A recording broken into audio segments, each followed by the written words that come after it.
Sir త్రిషని డబ్బులిచ్చి ఒక MLA guest హౌస్‌కి పిలిపించుకున్నారు అని చెప్పేసి ఏఎన్‌డీఎంకే మాజీ లీడర్ చెప్పారు. ఎంతవరకు నిజమంటారు? ఎక్స్‌లో తను కూడా రెస్పాండ్ అయింది. ఎలా అంటారు? ఇదేం జరిగిందంటే యాక్చువల్గా ఈ మధ్య త్రిష గత కొంతకాలంగా వార్తల్లో ఉంది. ముందు మనం కూడా చెప్పుకున్నాం మన్సూర్ అలీఖాన్ త్రిషాన్ గురించి లియోలో ఆ అమ్మాయి ఉంటుందనుకున్నాను. నేను చక్కగా అమ్మాయిని చేతుల్లో తీసుకెళ్ళి మంచిగా అత్యాచారం చేద్దాం అనుకుంటే అసలు ఆ అమ్మాయిని నాకు చూపిన కూడా లేదు అన్న ఇది చేశాడు. అప్పుడు కూడా త్రిష స్పందించింది. దాని మీద మొత్తంగా గోలైంది. చిరంజీవి కూడా స్పందించారు. చిరంజీవి మీద కూడా అతను కేసు కూడా పెట్టాడు. చివరి కోర్టు అతన్నే మందలించి ఫైన్ కూడా వేసింది. సో ఈ కాంటెక్స్ట్లో ఇప్పుడు త్రిష మీద మళ్ళీ మరొక వివాదం చెలరేగింది తమిళ ఇండస్ట్రీలో. అదేంటంటే మాజీ ఏఐడిఎంకే యూనియన్ సెక్రటరీ ఆయనను గత కొంతకాలం ముందే ఏఐడిఎంకే సస్పెండ్ చేసింది పార్టీ నుంచి. అతని పేరు ఏవి రాజు. అతను ఒక ఇంటర్వ్యూలో మాట్లాడుతూ ఇట్లా త్రిష నేను త్రిష గురించి చాలా రెస్పెక్ట్ ఉండేది. అట్లాంటిది ఈ మధ్య నాకు ఒక ఫ్రెండ్ చెప్పాడు, అతను ఎమ్మెల్యే, అతను డబ్బులు ఇచ్చి త్రిషను ఒక గెస్ట్ హౌస్కి పిలిపించుకున్నాడంట.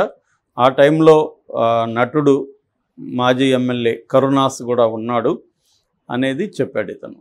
సో దాంతో అది అతను అడుగుతున్న అతను కూడా షాక్ అయ్యాడు. ఆ ఇంటర్వ్యూ చేస్తున్న అతను ఇలా చెప్పడంతో దాంతో అతను ఇమ్మీడియట్గా పోస్ట్ చేసేసాడు ఆ బిట్టును. అది విపరీతంగా వైరల్ అయిపోయింది. త్రిష ఇలాంటిదా, త్రిష ఇంత నిజంగా ఉంటుందా, డబ్బు కోసం ఇలాగా కాల్గల్లాగా బిహేవ్ చేస్తుందా, ఇలాగా కామెంట్స్ వైరల్ అయినాయి. దాంతో త్రిష స్పందించింది. గుర్తింపు కోసం ఎంతటి నీచానికైనా దిగజారిపోయే జీవితాలు కొందరివి. ఇలాంటి నీచమైన మనుషులంటే అసహ్యం వేస్తుంది. సో అయితే త్వరలోనే నేను లీగల్ యాక్షన్ తీసుకుంటాను. ఇక మీదట నా పోస్టులు ఏమున్నా కూడా నా లీగల్ టీమే చూస్తుంది అనేది ఆమె ప్రకటించింది. దీంతో చరణ్ ఒకప్పుడు మంచి డైరెక్టర్, ఆయన నటుడు కూడా. సో మనకి ఇక్కడ తెలుగులో కూడా ఆయన సినిమాలు 70 అయినాయి. సో ఆయన స్పందించాడు. అతను పోలీస్ స్టేషన్లో కేసు కూడా పెట్టాడు చరణ్ ఈ రాజు మీద. అట్లాగే Pepsi film federation, south India film federation అధ్యక్షుడు మన రోజా హస్బెండ్ ఆర్కే సెల్వమణి ఆయన ఖండించాడు. స్వామినాథన్ సెక్రటరీ ఖండించాడు. అట్లాగే ఇంకా చాలామంది అక్కడ నటీనటులు కూడా ఖండిస్తూ ఉన్నారు. నటుల సంఘం కూడా ఖండించింది. ఇంకా నెటిజన్స్ అయితే తీవ్రంగా రాజు మీద విరుచుకుపడుతున్నారు. సో ఈ మొత్తం అన్ని వైపుల నుంచి ప్రెజర్ రావడంతో అతను కూడా ఒక వీడియో రిలీజ్ చేశాడు. వీడియో రిలీజ్ చేసి అతన్ని కవర్ చేసుకునే ప్రయత్నం చేశారు. యాక్చువల్గా ఇది నాకు తెలీదు, ఒక ఫ్రెండ్ చెప్తే నేను చెప్పాను. నాకు త్రిష మీద ఎటువంటి బ్యాడ్ అభిప్రాయం లేదు. ఒకవేళ నా మాటల వల్ల హర్ట్ అయింటే క్షమించండి. చరణ్కి కూడా నేను క్షమాపణ చెప్తున్నాను. అలాగా ఆయన ఈరోజు మార్నింగ్ వీడియో పెట్టాడు. సో వీడియో అంటే ఒక మాట అనేసి క్షమించమని చెప్పేస్తే శిక్ష లేకుండా ఉండదు కదా. ఎందుకంటే ఒక క్రైమ్ చేసి నన్ను క్షమించండి అంటే, నిన్న కూడా మనం ఇక్కడ చూసాము, ఆమె జ్యోతి అని ఆమె పట్టుకున్నాక, ఆమెను కరప్షన్లో పట్టుకున్నాక రెడీ హ్యాండెడ్గా 84,000 లంచం తీసుకుంటూ పట్టుకున్నప్పుడు ఆమె ఏడుస్తూ తప్పైపోయిందని క్షమించండి అంటుంది. తప్పైపోవడం కాదు, ఆమె ఇంట్లో 15 కోట్ల డబ్బులు దొరికింది, విలువైన పత్రాలు, నగలు అన్నీ.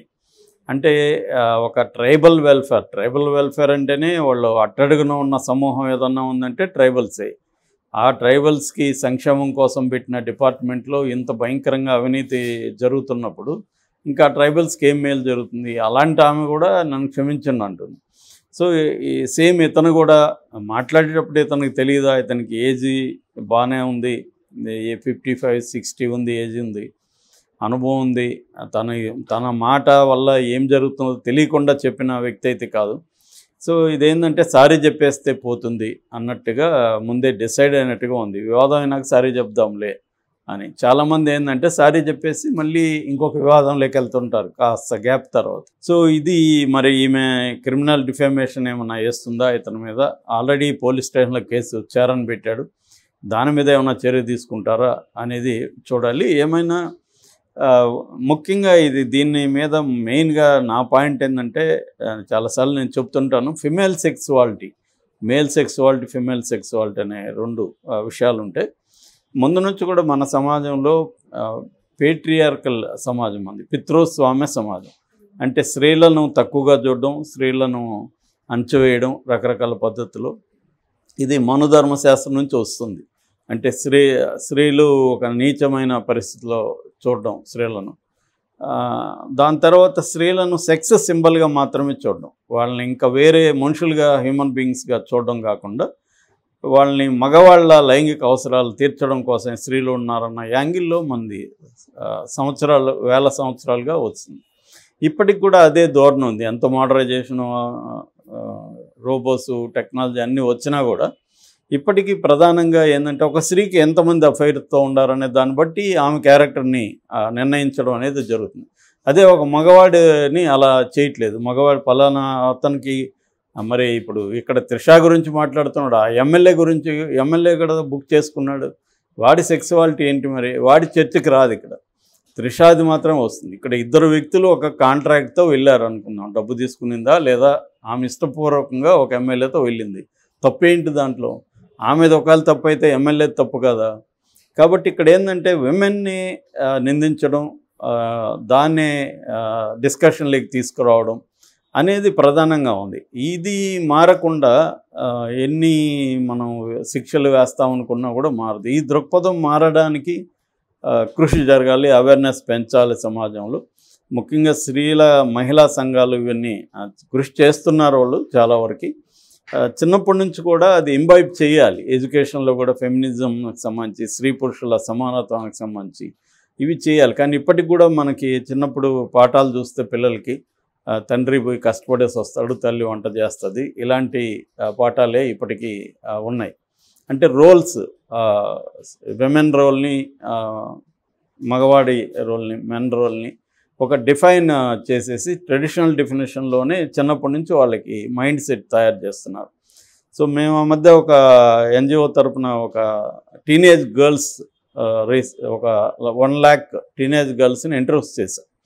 అందులో మేము ఒక 2-3 గ్రూప్స్ని చేసాం.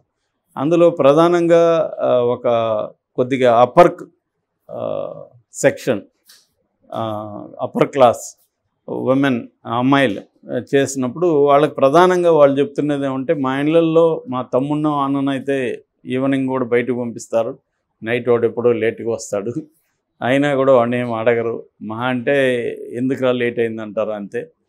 అంతగా అదే మేము కానీ వెళ్తే మొత్తం అదేదంటారు కదా, ఆకాశం కిందికి కూలిపోయినట్టుగా గోల్ చేస్తారు, గందరగోళం చేస్తారు.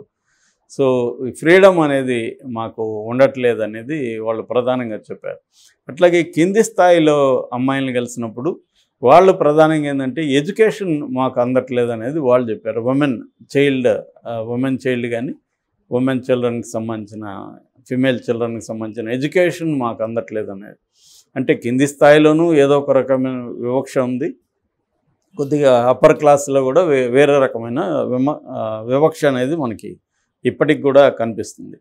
సో ఈ కాంటెక్స్ట్లో సినిమా ఇంకోటి ఏంటంటే, సినిమా హీరోయిన్లు అంటేనే వాళ్ళు ఎవరి తండ్రి వాళ్ళతో లైంగికంగా గడుపుతారు అనే ఒక ధోరణి ఇప్పటికి కూడా ఉంది. నిజానికి ఇవాళ సినిమా వాళ్ళకంటే కూడా వేరే రంగాల్లో ఉన్న వాళ్ళు కూడా వాళ్ళ ఆపర్చునిటీస్ పెరిగాయి, చాయిసెస్ పెరిగాయి, మల్టిపుల్ రిలేషన్షిప్స్ అనేది ఉమెన్లో బాగా పెరిగింది ఈ మధ్యకాలంలో.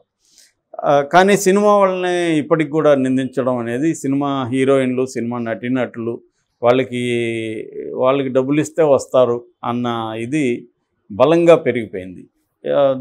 దీన్ని కూడా మనం ఖండించాల్సిన అవసరం ఉంది. నిజానికి సుప్రీంకోర్టు కూడా అనేకసార్లు చెప్పింది, కాన్సెంటింగ్ అడల్ట్స్, ఇద్దరు ఒక అమ్మాయి అబ్బాయి అడల్ట్స్గా ఉన్నప్పుడు వాళ్ళిద్దరి మధ్య అంగీకారం ఉన్నప్పుడు లైంగిక సంబంధం తప్పు కాదు, పెళ్ళయినా కూడా అనేది సుప్రీంకోర్టు కూడా చెప్పింది. కానీ ఇప్పటికి కూడా ఇటువంటి ట్రెండ్స్ ఉన్నాయి. ఈ రాజా లాంటి వాళ్ళు ఖచ్చితంగా శిక్షలు పడాల్సిన అవసరం అయితే ఉంది. ఎందుకంటే ఒట్టి సారితో వదిలేస్తే వాళ్ళు మళ్ళీ ఇలాంటి కామెంట్లు చేస్తుంటారు. సో ఒకవేళ త్రిష అలా వెళ్ళున్నా కూడా ఇట్స్ హర్ చాయిస్, దాన్ని వేరే వాళ్ళు ప్రశ్నించాల్సిన అవసరం లేదు. దాన్ని బయటికి చెప్పి ఆమె ఏదో తప్పు చేసినట్టుగా చెప్పడం అయితే కరెక్ట్ కాదు.